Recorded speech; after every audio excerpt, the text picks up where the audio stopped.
Muss lernen, wie man mit Skorpionen umgeht.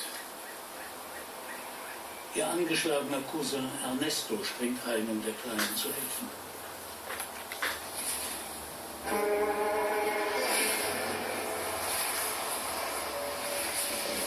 Mit einem Biss reißt er den Giftstachel aus.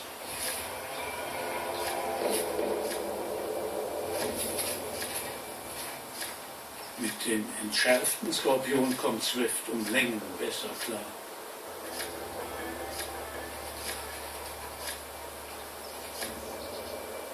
Eine große Mahlzeit für das kleine Tier.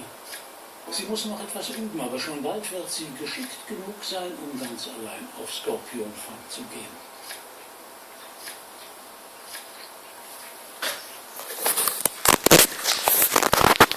Martins One-Scheiß-Tipp. Lektionen wappnen Swift